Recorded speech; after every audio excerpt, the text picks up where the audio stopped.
So the idea here is to give you some basic knowledge, right? To answer some questions. I've got a PowerPoint here. We can go completely off script if you've got some stuff you specifically want to go over. If you're here, you've probably had either some clients ask you about commercial deals, or you've been interested in some commercial deals, or seeing how that commercial market flows and what happens with it. So that's my whole idea here today, is to give you some terms, some vocabulary, explain the things that are similar, the things that are different, go over some of the basics like how cap rates work, where do you find all these listings, etc., etc. So just some stuff that we kind of get on the daily coming into the commercial world. And then also, of course, money, right? That's what everyone always puts together with commercial. Like, oh, commercial, it's all this big money, it's big money. Yes and no. It can be. There's some great potential for it, but I call those, my team hears this all the time, those are the rainbow deals. They happen, they're there, but you're usually working them for years before they come through. So talk about some basics, give you a little idea who I am, why am I talking to you today. I'm an Arizona native. I have been, I am a 5th generation Arizonan. So my family came here back with the pioneers, like way back in the day. A bunch of cowboys and cattle farmers and sheep herders. So I've been here a long time. I love Arizona. Just got back from North Carolina late last night, and it reminded me how much I love Arizona. Not anything against anywhere else in the United States. I've been all over the United States, but I absolutely love Arizona, and that whole dry heat is definitely a good thing in my opinion. Also, I use Batman on this because I think Batman's the best superhero. Because he's real, right? He didn't get superpower, he didn't fall into something. He's just a real guy who happens to have a superpower of just being rich. So, hey, we'll work with him. I started my real estate career in Y2K. The world is ending. Why are you even getting a real estate license? It's not going to matter next month. All the computers are going to shut down. The world's going to end. As we all know, it didn't. And I got into real estate. This is the actual picture of the first commercial deal I ever did. We ended up buying for the client this upstairs condo right here, office condo, about 4,500 square feet of office. And that was in 2004. Markets have changed dramatically since 2004. So we've seen the ebbs and flow of all that, which is where my real estate career has been every bit of it. Which is why my home group is such a great fit for my style of commercial and for my team that I run. We get a little bit of everything. We're not pigeonholed into one sector, and that's one thing that you may have seen or heard if you've been out talking to other commercial brokers. You might talk to one and say, hey, this is a great office. I also have another client looking for industrial, and they'll say, yeah, that's not me. Or, hey, I've got a client that needs some retail space, they're looking to do a little Subway shop. Yeah, that's not me. In traditional commercial brokerage houses, so your CBREs, your Cushman Wakefield's, your Colliers, you have a lane and you stay in your lane. If that's industrial tenant rep, that's all you do. You don't do industrial acquisitions, you don't do industrial listings, you do industrial tenant rep. If you do retail listings, then that's what you do. You represent landlords trying to find tenants for retail space. You don't represent tenants, you don't do sales, you don't do acquisitions, you stay in your lane. So one of the unique things about my home group is it allows us to cover all the sectors. So at any given point in time, me and my team, we're doing retail, industrial, land, development, multifamily, office, and we're doing tenant rep, we're doing landlord rep, we're doing buyer rep, we're doing seller rep. So a little bit of everything. There's a good and a bad to that. The good is we're never pigeonholed into one sector of the market, and whatever market is doing well, we can ebb and flow in and out of that market. So there's never really a slow time for us. On the flip side of that, the bad thing is we have to know everything about every sector of the market.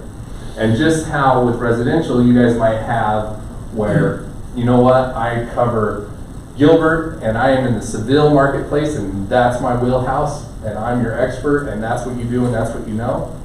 And all of a sudden someone says, hey, I need you to come out to Sunrise Farms and Surprise, and you're like, yeah, it's still real estate, it's still residential, but it's totally different. What's going on out there? Same thing for us. You've kind of got to be well versed in what are the standard practices right now in retail? What are the standard practices right now in industrial? Because it's all different. So it's a good thing and a bad thing, but I really do enjoy it overall, which is why my home group is such a great fit for us. Got some old pictures here. I'm going to need to update these one of these days. Married, I've got 5 kids. We actually just got back from North Carolina, visiting my oldest. He's now 19. He's a Marine out of Camp Lejeune, and so we had a good long weekend with him. My wife's a rodeo queen. We've got a German Shepherd, bearded dragons, pigs, goats, you name it, skiing, running, stuff. Okay, let's get through all this. We've won some awards at my home group. Top producers in commercial and in general. Every year we tend to get one of those rainbow deals to come through, and so that definitely helps pave the way for that.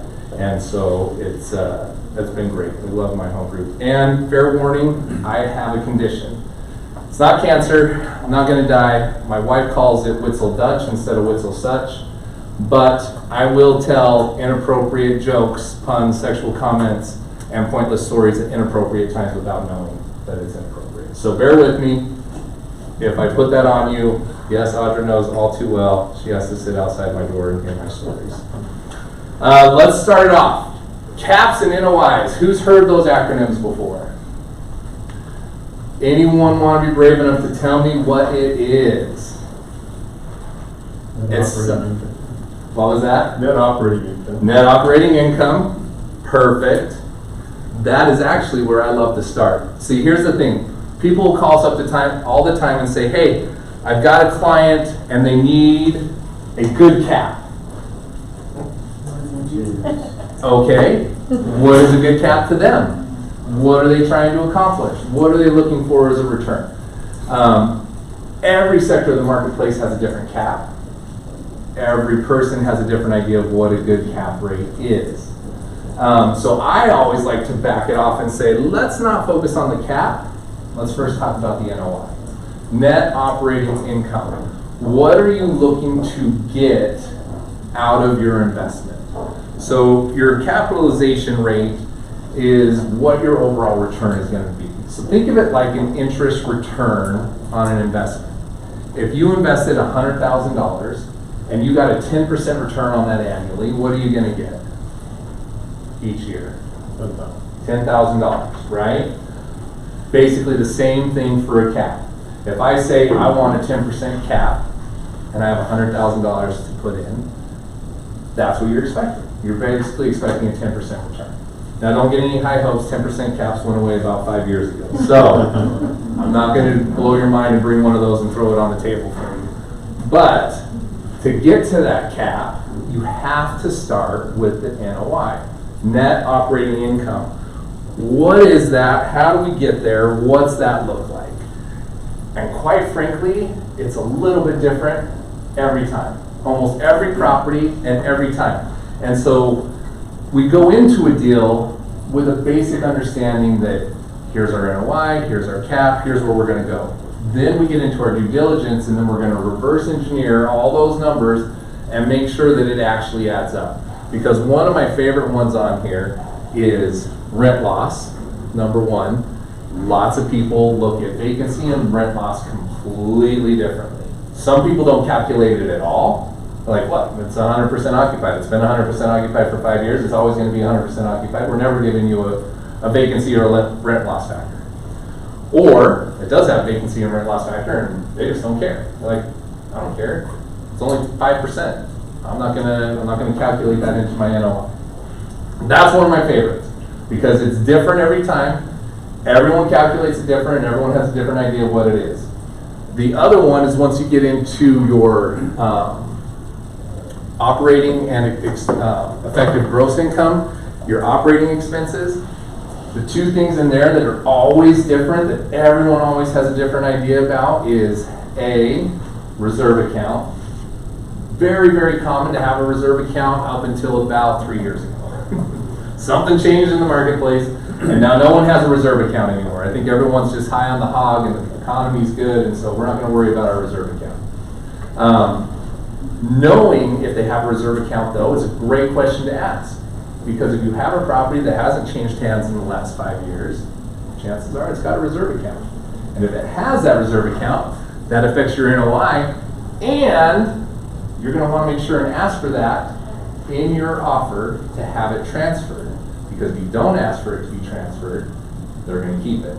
And they might have $5,000 sitting in there. They might have $500,000 sitting in there, depending on what the property is, and how much deferred maintenance they're sitting on, etc. And we can get into all of that. So your reserve account is a big one. That's a big what-if misnomer. And the other one, sneaking right in here, property manager. Lots of guys love to say, oh, we manage it ourselves, we don't have a management fee. I'm dealing with a deal like that right now. They don't want to give me the NOI that I want because we manage it ourselves. Well, that's great for you. Glad you manage it yourself. Our client's not going to. And I find it surprising, depending on the properties, who manages what themselves and who doesn't. And so management fees is another one that's just kind of outlying out there that can change the whole deal. And of course, then you have your fixed expenses. You have your property tax, your insurance. Those are going to be pretty standard. You're going to be able to figure those out. Insurance is going to be different on the property. If you're buying it now at a new value, it could increase the insurance. Your client's insurance policy or umbrella can change that. So that's something that can adjust a little bit. But those fixed expenses you can usually dial in really well and say, hey, here's what we're looking at.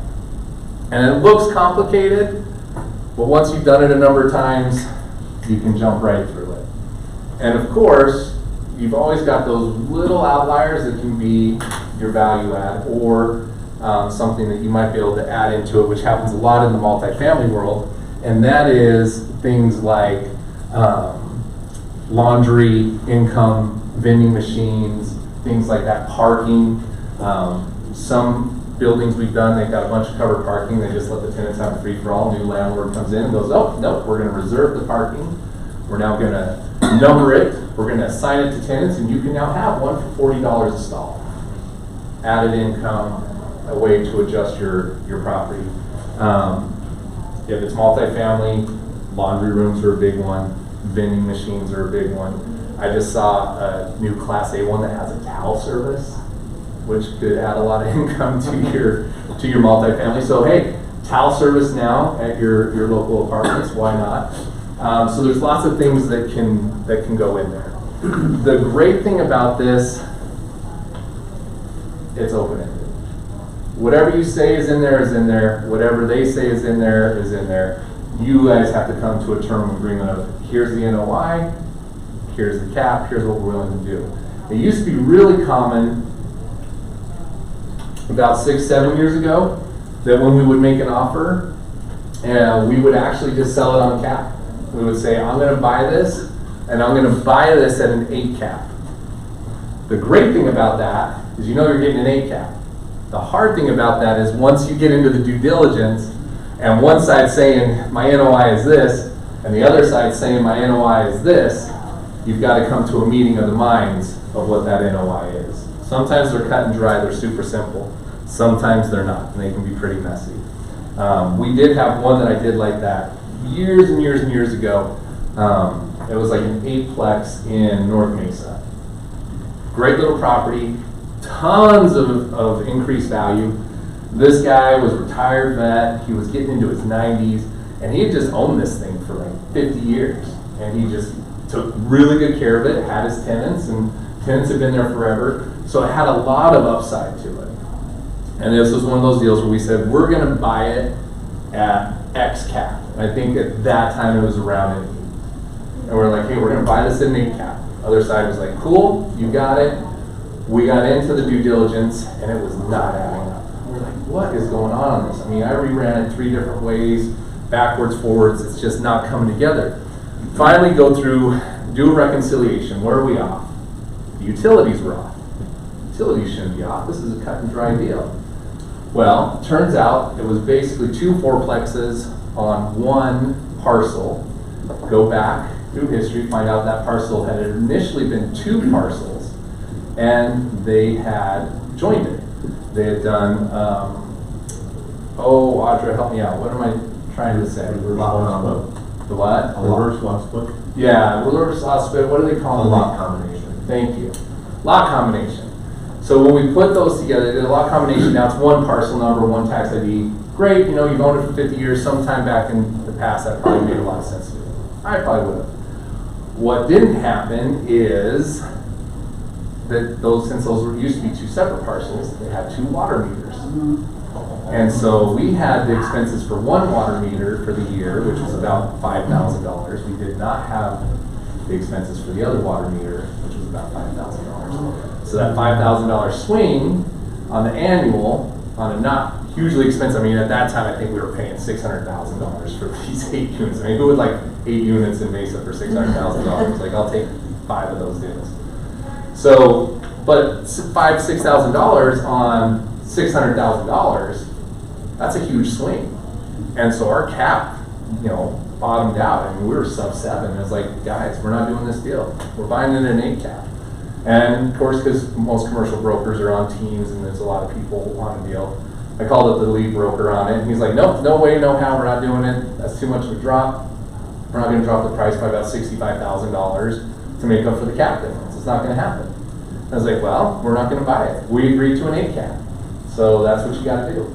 He's like, nope, cancel the deal, we're not moving forward. So I let it simmer for a day. I called the other broker the next morning and said, hey, here's what's going on. Did the other guy talk to you? Yeah, he kind of mentioned something. I was just waiting to see what, you know, shook out on it. I said, well, here's the deal. He goes, oh, well, that's understandable. Yeah, we should totally drop the price. Let me talk to the seller. We talked to the seller, they dropped the price, we got it. And the seller knew. I mean, it's how you tell the story, right? The seller knew, hey, we didn't have our expenses right. We missed this one. We assumed it was 1 water bill, and they were very similar in cost because 4 units, same place. It just got overlooked. But we were able to make that deal happen on that. So side note question on that, anyone know why on multifamily, and you'll see it very common in industrial complexes because they don't use a ton of water, why there's 1 water meter for a massive building, even if it's condoed out? Usually free. No? I mean, for the renters. The renters, yeah, because what they'll do for the renters, when you have 1 water meter, you get a pro rata share, right? If it's 10,000 square feet, you've got 10 tenants, they all have 1,000 square feet, everyone pays 10% of the water bill. You know, if you have 1 tenant that's got 2,000 square feet, then they're paying 20% of water. General math, that's usually how it works. Sometimes they'll sub-meter it, but most of the time it's just pro rata share. The reason is, and this is something if you ever get into anyone doing any developing, especially if they're going to end up developing individual condos with individual meters, that's where the cities make their money. Good old permits. They do it on the water meter. So you do a water meter on 1 building. I think the last one I saw in Gilbert was $38,000 for a water meter. So if you're going to build out 100 units, would you rather have 1 water meter at $38,000, or would you rather have 100 water meters at $38,000? Don't forget utilities require deposits too. Yep. So it's a whole different rigmarole. Now you go to other states, it's a different story, right? I was talking to, where was he? North Mexico. New Mexico. North Mexico. Whatever. But I mean, it is. Well, whatever. Tomato. So in New Mexico, I think he was saying it's just a flat fee, it's like $700. But they get you somewhere else, right? Like every city's got their own thing. So, back to NOIs, we will figure out the NOI first and then work our way back to the cap. So, on to our cap rates. To do that, it's a simple division. You take your NOI, you divide it by the price, that gives you your cap. And that's why I like to go there anyway. You got to know the NOI to get the cap. So you can work that calculation a couple different ways. Like it says here at the bottom, you can get the NOI divided by the cap, you can do the cap times the NOI, et cetera, to find out different ways of looking at the deal. And depending on the deal, the flyer, how they're marketing it, you might need to know both calculations to figure out where you're standing. The one thing that I didn't mention from the other slide is at the bottom it mentioned pro forma. So what's pro forma mean? Not real. Yeah. Should be. Possible. Back to your rainbow concept. Back to the rainbows, yep. And this started becoming more and more habitual, I would say, again, about 3 years ago. It used to be almost everything was actuals. Market starts taking off, cap rates start getting suppressed. We still need to get people's activity, so we're gonna sell it on pro forma. And so you really gotta look at these flyers and these listings when you get them crossing your table. It's notorious, I see memes on it all the time. We'll get clients that email us, well, what about this one? It says it's at a 7 cap. You get it, you pull it up, you start looking at it. Pro forma, 7 cap. So it could be 7. If you go drop 50,000 in per unit, up your rents $100 per unit, put all the CapEx out, give yourself a year and a half to stabilize it, and now you're at a 7. So you gotta take those things into consideration. Doesn't mean that they're all bad. We've definitely seen some performance. We just had one in Payson, I think that was, where it was like, man, they're underselling this performance. We pulled some comps, we looked at it, I was like, dude, they're like really underselling this performance. This thing could be like a golden ticket if we get in front of it. So you got to look at who's putting it together because it's all subjective, right? It's everyone's best idea based off some comps, based off of some information of what they think it could be. So beware of the word pro forma. It's a bad word in my office. But you can get the cap rate, figure out what you're dealing with, see if it's going to be a good one for you. So the question that I always pose is, the higher the cap, the better the deal, right? Maybe. Maybe. Yeah, maybe. Maybe. Risk goes up, I think. Exactly. You're exactly right. So you have a cap rate. Let's say the cap rate on this deal, you have 12 being the ultimate high, 0 being the ultimate low. We're seeing most everything right around 6, a little bit above, a little bit below, depending on what it is. You want a Starbucks, you're going to be in the 3 range. You want a Dutch Brothers, you're going to be in the low 4 range. Any of those corporate guarantee, triple net tenants, your cap's going to be really low. Why is that? Because as your cap goes up, so does your degree of risk. So if you have 0 cap, you got 0 risk. That's why Starbucks is a 3. Starbucks is notorious for paying the rents no matter what happens. You sign a 10-year deal with Starbucks, they're open for a year, you're going to get rent for the next 9 years. Or they're going to come negotiate a termination with you. And hey, that termination might be pretty sweet, you can double dip on the rent, so be open to it. But your risk is really, really, really low. Now, you might go out there and you might see something that says, hey, in today's market, it's an 8 cap. I just saw one today. This morning I was going through stuff and it popped up as an 8 cap. What's my first thought? What's wrong here? Why is this thing trading at an 8 cap? It looks like a decent property, seems like a decent property. Well, it's got a couple dentists in it. Hey, that seems pretty good, right? I got a dentist, I got a property. Well, both their leases expire this year. Less than a year left on each lease. That's a big risk. They don't renew. I now have a vacant property. I only got an 8 cap for 6 to 8 months. So if I got an 8 cap for 6 to 8 months, that's great, but then I'm vacant for the next 2 years. I got nothing. So it's knowing, what am I looking for here? What am I missing to get me that cap? Can I ask a quick question? Absolutely. We can completely do questions. What type of tenant mix is a good balance for a property? Like, what do you think is a good balance if you're looking at it? It's always different for depending on who it is and what they're familiar with.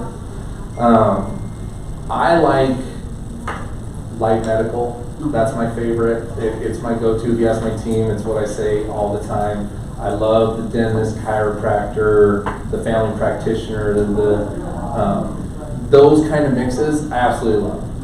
You know they're pandemic proof. They're usually recession proof. Everyone needs to see the doctor. You get into the chiropractors and the eye doctors and stuff like that. I mean, those get pushed lower down on the totem pole, obviously. But honestly, it changes with each market too. Like right now, I'm not afraid of retail at all. And I used to hate retail. I mean, again, go back 4 or 5 years, I'd tell people, don't buy retail. Why would you do that? It's way too volatile. In and out, in and out, in and out. And unless you can buy a $30 million retail center, which is just a little bit outside my price budget, it's hard, right? So when you're buying a $1 million, $2 million, $3 million retail, inline retail, then you're getting, the vape shop, the Subway, the stuff like that. That's not necessarily generally the best mix, but now that's shifted.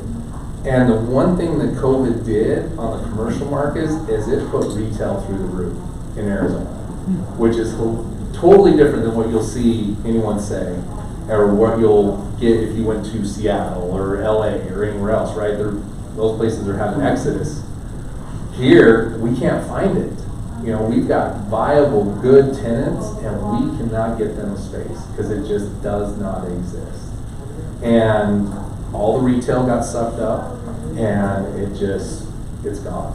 And so, if you find a 4, 5, 6 unit, inline retail, of course, again, depending on area, like I'm not going, in certain places of the valley and buying one that's, got a random check cashing and a vape shop and maybe, some random nail salon, stuff like that, and it looks questionable. Obviously, I'm not going there, but these other ones, we just had one. It had like farmer's insurance. It had a vitamin shop, and it had these 2 other things in it. And of course, farmer's insurance sounds big, but it's just a one-off guy with a franchise. So it's nothing, no corporate guarantee or anything like that. But it was a good mix. And they had some decent leases. And it was trading at almost a 7 cap, and just because they knew it wasn't any corporate guarantees or anything like that. But we still find ones with corporate guarantees all the time. Like I was really, really hot to trot and trying to get one of our investors on this Family Dollar that we tracked down, and it was in rural Arizona. But research there, that Family Dollar is never going away. It had a corporate guarantee from Family Dollar, the corporation, which means if it goes dark, they're still paying the rent. They had 7 years left on the lease, and they had 35 years in options. And I'm like, that thing's never going away. It was trading at a 6 cap, which was the only hard sell because it was rural America. People wanted a 7, and we just couldn't get it there. But if you needed to park $1.7 million and get a 60, it wouldn't be safer. It was an absolute triple net, which that's another lease term for you guys. Did anyone know the difference between triple net and absolute triple net? So triple net means that they're paying the rent, and then you're also going to charge them triple net fees or CAM charges, community association management, whatever it costs to take care of that complex. So they're getting a charge for the lawn maintenance or yard maintenance on the building.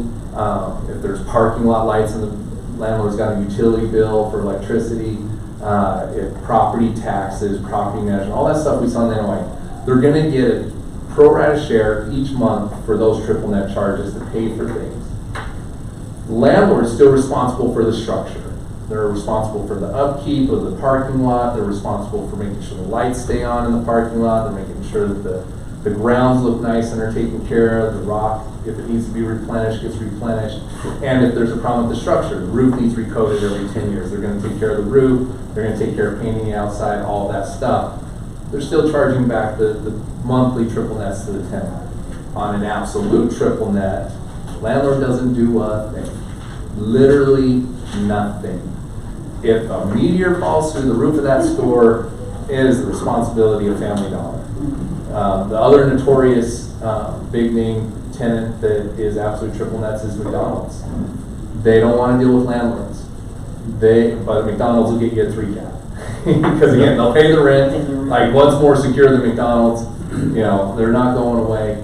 But they are an absolute triple net, which is good for them because they never have to deal with the landlord. They just pay the rent and forget about it. The landlord doesn't care, they just get the rent and move on. If someone drives a car into that McDonald's takes care of it. Place needs repainted, McDonald's takes care of it. Place needs a new parking lot, McDonald's takes care of it. So an absolute triple net is like literally mailbox money. And that's the nice thing about it. So when you can get those, in my opinion, at a 6 or better cap, like it's great. And that's what this Family Dollar was that we were looking to do. So we'll take each one, you know, and play it out. We had a deal in Apache Junction, which at first you're like, Apache Junction? But it was great. Beautiful inline retail. Like completely taken care of, no deferred maintenance, gorgeous property. Couple good national brands in there. And it had a pretty good anchor with Banner Health. Banner Health, you're going, well, shoot, this thing's a slam dunk. We're going to get this thing sold at like a 5.5 cap, maybe a 6 cap. Like, this is going to be great. Then we started going through the leases and seeing what was going on. Well, it was self-managed. They didn't have any commercial real estate experience. And Banner sent them their lease, and they signed off on it. Well, what did Banner put in their lease? They put a nice little golden parachute escape clause in there that said after a certain time frame they could cancel their lease with 6 months notice, no penalties. Anytime 6 months notice, we're out. That is a hanging knife just waiting to chop someone's head off. Like, it was just not good. And we told the sellers, we're like, look guys, this is not good.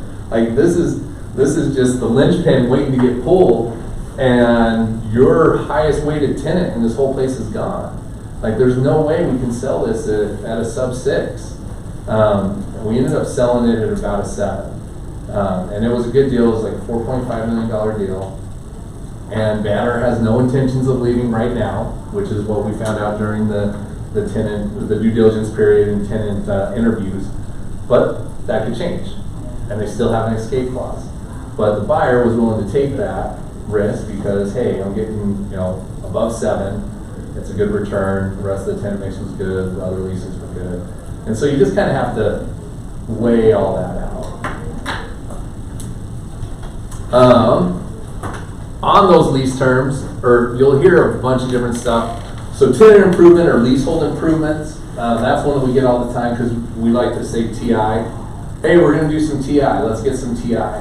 And people go, what's TI? What are we doing? Well, that's the tenant improvements on the property, and that can make or break a deal as well. If you've got a tenant and they're a startup and they're looking to get in and save their dimes and quarters together to get this business off the ground, and then they go into a space and it's gray shell, and all of a sudden they've got to spend $150,000 to build it out, they just don't have it, right? And so you've got to know what they're working with going in so that you can negotiate on their behalf for some TI. Depending on the space, they'll give you some TI. Most landlords in any type of gray shell, vanilla shell, they're going to have some TI on the table. They know that. But then you get into some stuff that's already built out. Like you go into a place that's been built out as a restaurant, and now you want to turn it into an office. Landlord might be like, I'm not giving you $1, it's a restaurant. You want to go with a restaurant, maybe I'll give you some stuff to freshen it up, put a new coat of paint, maybe some new flooring, but I'm not giving you $100,000 to turn it into an office. It's already a restaurant. And we see that, you know, quite often. So you got to kind of know your spaces. Industrial is a big one where you're just not getting any TI. Like you might get a smidgen because you have something specific. We had one where the client needed a floor drain in the middle of the unit, and that can be expensive because you're core cutting the concrete, you got to tie it into the sewer. It can be an expensive process. And we negotiated, and we were able to get the landlord to meet it because, hey, overall it's going to increase the value. You now have a unit that's got a floor drain. That'll not only work for this tenant, but other tenants in the future. We were able to get that covered. But I've had 1,000 more where it's like, hey, we need to put in a mezzanine. We want to coat the floor. We got to put in a couple office spaces to attach to the ones in the front. Nope. It's an industrial box. You guys want it, you build it. Now, 9 times out of 10, they'll let you do whatever you want with their approval, but they're not gonna pay for it. And then you go into something like a place like this, Class A office space, and you can negotiate the world. Because they know what's gonna happen, and they know they're getting an elevated rent because of it. So, for instance, when my home group took this space, it didn't look like this. It had been an attorney, it was classic, like, my office smells of rich mahogany. Like, it was just like green carpet, dark woods, like dark lighting, like I felt like I was in 1982 all over again. I was like waiting for some wood paneling on the wall. So they gutted it. They left some features, changed a lot, but the landlord covered all of that because they knew for a Class A office space, and it wasn't something that was not going to be resellable to the next tenant. And that's one of the key factors. When you're going in and you're doing something super specific, like we get a ton of people doing like barbershops or salons. That's great, but now you're pretty much guaranteeing that landlord they've always got to do a barbershop or salon for that space because it's just super Niche. yeah, super niche, and it's got a ton of plumbing, it's got a ton of electrical, and it's just expensive to build out. And so they might not give a whole lot on that. So you got to look at kind of those factors. And the big thing on that is to remember, well, two things to remember on that. One, most TI is tax deductible. So when you're trying to put a deal together, depending on who's paying for it and how it's getting paid, either the landlord gets to deduct it or the tenant gets to deduct it. In some rare circumstances, you might be able to double dip it a little bit. So keep that in mind, especially if you have a cash heavy landlord. It's like, hey, look, this might be a way to expend some capital, increase the building, add to your depreciation, et cetera, et cetera. For tenant, they're cash heavy. Hey, this is a good way you take it on. Let's get a much lower rate because now we're not asking the landlord for as much. So let's get a much lower rate, let's get some free time, and then you write off the TI because now it's an expense for your business. So those are things to keep in mind as you're negotiating the deal and knowing kind of where the landlord's standing and where the tenant's standing. We had one of those a while ago where it was an inline retail, it was medium-sized inline retail, and we were going back and forth, and the landlord was just not giving us anything. And finally, I got the broker on the phone, and I was like, what is going on here? Like, I've got a very well qualified, very asset-rich client, and you're not giving them a deal. And she's like, I'm going to be frank with you, the landlord has no money.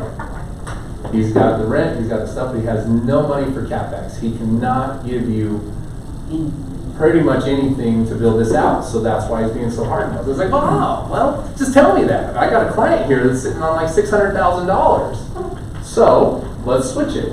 Instead of us trying to get the most out of the landlord, which is what I usually tell most people, because most people aren't sitting on $600,000 to build their business out. It's get as much as you can from the landlord. Give them as many years as possible. Give them as best a deal as possible so you can get as much TI and as much free time for a runway for your business. Because you can always renegotiate down the road. Almost everything we can always get a sublease. We can always negotiate a termination. So get as much as you can up front to make it play for the long run. And then in this case, it was, oh, okay, well, I got a client here with tons of cash. So I went back to the client and said, look, landlord has no money to give us for the TI. That ended up opening up a whole other bag of worms. Well, what's going to happen to the center? Is it going under? Blah, blah, blah. So I had to do a little more DD. But at the end of the day, we negotiated a phenomenal rate because we knew the landlord didn't have any money. So we cut the rate almost in half. Said, we're going to do all our own TI. Here's what we're going to put into the space. Here's how much money we're going to spend to beautify your building. And this is what we want. And the landlord gave it to us. And my clients were tickled pink because they had the capital, they got to write off the expense, and they got a smoking great rate for like 5 years before it started to jump up. And a ton of free time. I think we almost got like a year free. Like, you can negotiate some good stuff when you know everything that's going on with it. Just talked about that. Depreciation and tenant improvements, that can be a big one. We talked about triple net leases, and then a couple of the off numbers. You really won't hear single net or double net in the industry anymore. Definitely way more common in the 2000s. More what you're going to hear now is triple net, and you're going to hear modified gross, and you're going to hear full service. So modified gross leases is basically modified gross now pretty much encompasses everything that's not triple net. So you'll have places like this that are full service. So full service means I'm going to pay you X amount of dollars per month, and it covers everything. The only thing it doesn't cover is my phone and data. Otherwise, the utilities are covered, the building's covered, there's no additional cam, triple nets, anything. So full service is nice because you just have one camera, you don't have to worry about anything else.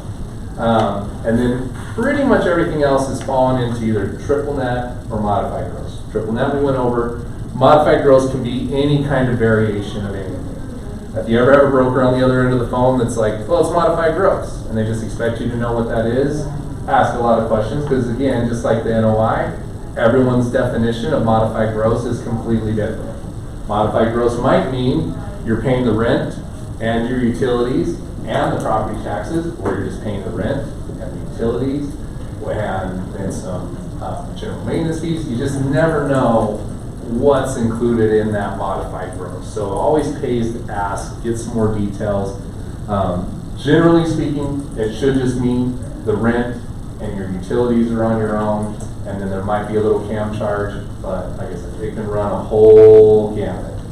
One of the big things to remember is the expense stop. And I see this all the time on leases that get brought to us secondhand. Either tenants that have run into problems or landlords that signed something they didn't know what they were doing. But expense stop is really, really important. We try and negotiate it in every lease.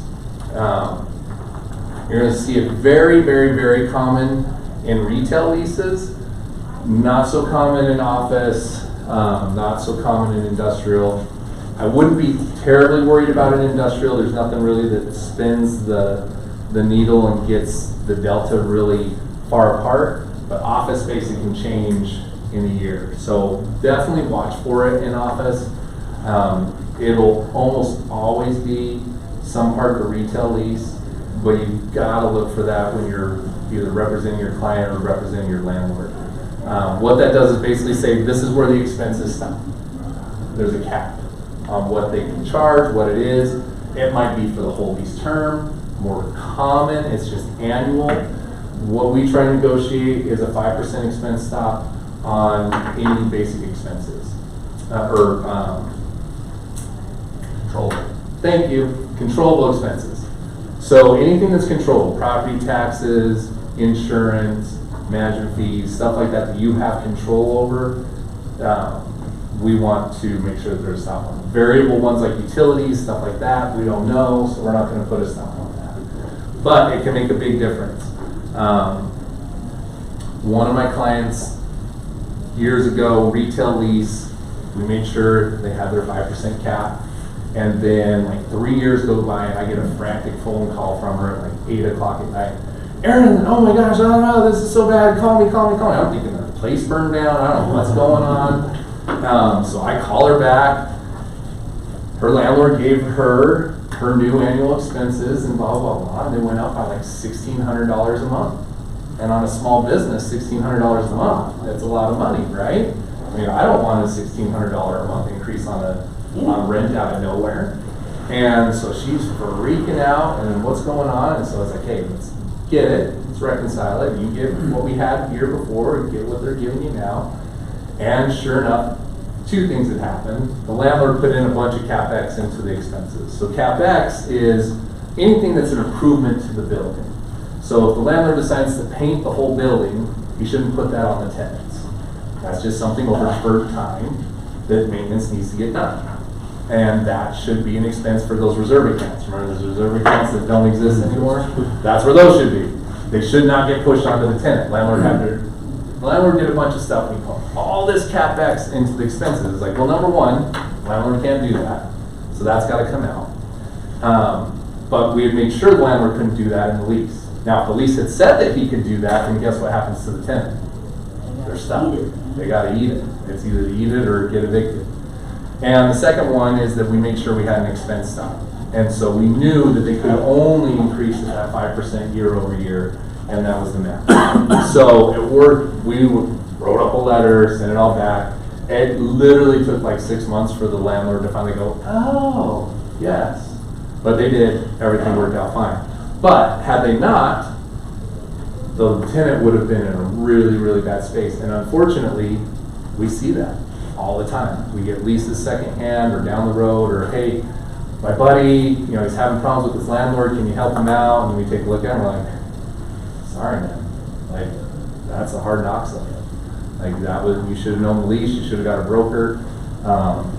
We had one a couple weeks ago where we were working with an attorney and we were trying to get him an office space, and then out of the blue, she's like, oh, we found one, we signed a lease, we're good, thanks. We're like, awesome, thank you, appreciate all the work we just did for the last few weeks trying to help you out. And literally within a month, she's like, yeah, we're gonna get out of that lease. It did not work.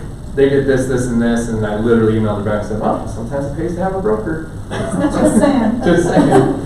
So this is a good place for me to interject a commercial message, because I get these calls a lot at the helpline. Hey, and I give your name as a caller, because people go like, yeah, my buddy wants to rent this place, and can I do that? Call it, because residential agents, a lot of them haven't even read the residential Contracts. But putting that aside, because that's the beginning place where you need to start, they don't know how to read that lease. They don't know how to look for this stuff. They don't know any of those things. Yeah, and that's kind of the roadblocks. I tell them, I did commercial real estate lending, and I know all these terms for 10 years. And I would call Aaron if I had a client wanted to do a commercial deal. I'm just not going to do it because I'm not current. And that's exactly right? Like, we always That's say. a commercial message to those of you. We'll take it. Yeah. Thanks for the plug. I'll pay you after. But that's one of the reasons I'm up here, right? I want to tell you, hey, here's all the stuff you need to know. Here's all the stuff you don't know. And by all means, we'll partner with you on a deal. We'll help you walk through it. We'll be there to make you look good. Make sure you don't fall on a pothole, get stuck going over a hurdle, because unfortunately we just see it all the time. And these leases are not, the other thing I always get is, hey, can you email me a commercial lease? Nope. I wish I could. What are they leasing? Is it an office? Is it retail? Is it landlord managed? Is it property managed? Is it triple net? Is it modified gross? There's a million questions. What's it zoned? What are you doing? What's the use? And it's like, well, no, just send me a commercial lease. It doesn't work that way. I wish it did. It's not that simple. And that's the thing. Every landlord's got a different lease. And they're going to use the lease that's good for their building, because every building is different, which is why there's no boilerplate anything. And so we have to go through that lease, and then of course we've got our checks and balances of here's the stuff we need to look for, let's make sure it's in there. What do we need? What do we not need? What's some stuff that's outlandish? And most things are landlord friendly, of course. But we try and get as much stuff in there that's good. And they might be simple. I mean, I've had leases that are 8 pages. I'm like, oh my gosh, this is a miracle. This is great. My worst one was Tempe Marketplace. It was 128 pages. And if you ever want fun on a Friday afternoon, sit down and read 128 pages of lease documents and try and find out how subsection 16BF coordinates to section 3A that goes down to exhibit D that coordinates with amendment 5, and you're just like, oh my gosh. Like sometimes you just literally have to build out a flow chart to go, okay, this section goes to this section, and here's how we know. So, on that note, I've got to button this thing up. So, question and answer, I mean, we've got almost nowhere into the meat of this thing because we started so late with my nice technological issues, but any question and answers we can give to you guys on general commercial processes? How the eviction different from residential when the tenant don't pay the rent in commercial? So I love commercial evictions. And I mean, don't take that in the wrong way. It's not like I like people getting their businesses kicked out, but it's very, very landlord friendly, which is why it's also nice owning real estate in Arizona. If it's multifamily, it still follows the residential eviction process with the notices and the forcible detainers. In commercial, it's basically you don't pay, they lock the doors in your house. Like, that's pretty much it. You didn't pay the rent. I'm gonna want your stuff back. You can pay us. And they're gonna And take we'll your let you have stuff. your stuff. Does they need to, like, the same thing like a 5-day notice or some of those things? Nope, Not at all, nope. unless it's in the lease. Unless it's in the lease, Oh. which pretty much no one puts it in the lease because they don't have to. So it's like, why give myself more hurdles to go over when I don't need to? Because the law does not require it. The problem with the tenants, is the landlords sometimes know they're gonna default and they go strip everything out. There's a Yeah. restaurant that someone up in Payson, you probably know where it is. Like, they actually leased it, they leased the building with restaurant equipment in it. And they stripped it out at midnight the day before. Ouch. See, and then that's where they become liable. Then they can get So, sued. yeah, that was illegal, but Yeah. nevertheless, you still fine them. You still have to fine them. And so it's still a risk on the landlord's part for stuff like that. But that's why it's not uncommon when you go into a place and just see it full of stuff. I mean, I've literally seen them like it's like they moved out in the middle of the night. Like someone's papers are there and their notes and their pens and the pictures of their family and their laptops, like the whole shebang. So it is, it's, the doors get locked and they're out. Now, most times landlords are gonna work with you. They wanna, unless they know that there's no hope, it's, the thing I always say is communicate, communicate, communicate. The more you can communicate with your property manager and your landlord, the more things can get figured out. And that's why this pandemic was not that bad, is because most of the landlords learned from 2008 and 2009, where everyone said, get out of my building, you're done, and then they all sat vacant for 5 years. They learned that did not work. And so everyone worked with tenants. We literally, and all of our clients, even post-pandemic, we only had one client that ended up closing their business. And one of my other colleagues, they manage about 15,000 retail spaces. They had one eviction. And that's because landlords were willing to work. They did forbearance, they did delays, they did credits, they did all sorts of stuff. So the big thing's over communicate. And that's why I say get as much as you can up front, because down the road you hit on hard times, great, let's negotiate a sublease, let's negotiate a termination. But at least you know you got everything up front possible, so don't get scared of the time, right? Because most of our clients are small businesses and regional businesses. You know, we're not doing the Walmarts and the Amazons. They all have their in-house counsel, they all have their guys. Even some of the larger companies, they have their go-tos. We focus on the guys on the streets, which I actually love. It's awesome seeing their businesses come to life. And it's them that we're counseling, and it's like, I always tell them, get as much as you can. Don't be scared of signing that 5, 7, 10 years. And more often than not, I get the call that says, oh my gosh, our lease is up, we gotta negotiate a renewal, versus, hey, you know what, things just didn't work out, we need to get out of our lease. I get that maybe once a year, and I get 2, 3 times a month the other of, we need a renewal, we need a renewal. So, any other questions? Before I give it over to, oh, we got lunch. We got lunch. Before we turn over to Miss Carla on multifamily, she's gonna be a lot more fun than me, that's for sure. Would we be able to have the slides? Yeah, if you give me your card, I can email you the slides. It goes through, you know, a bunch, oh, that's another big one to look for, percentage of sale. If you're doing a retail lease, watch out for that. Super, super, super common. And we try and actually, I think we've been successful. I think we're batting 1,000. I don't think we've had one percentage sale lease. Never. Ever. Not this year. No, I don't think I've had a percentage sale lease since coming to my own group, almost 4 years. So what that is, They take a percentage Of everything you you said. know, everything you sell. And Usually a they, certain break point. and they come on almost every retail lease. It almost inevitably comes on every single one.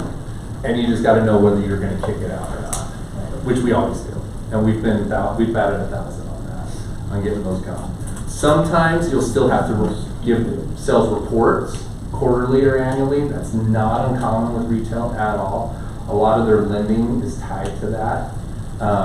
And especially if they're going to refinance down the road or they're gonna sell, they've gotta know what those sales reports are. It kind of gives a heartbeat for the center of what's going on.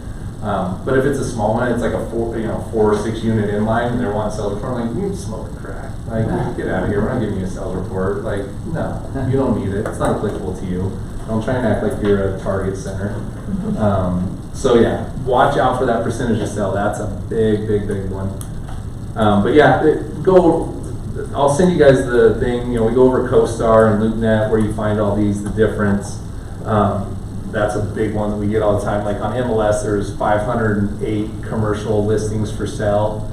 CoStar, There's 4,000.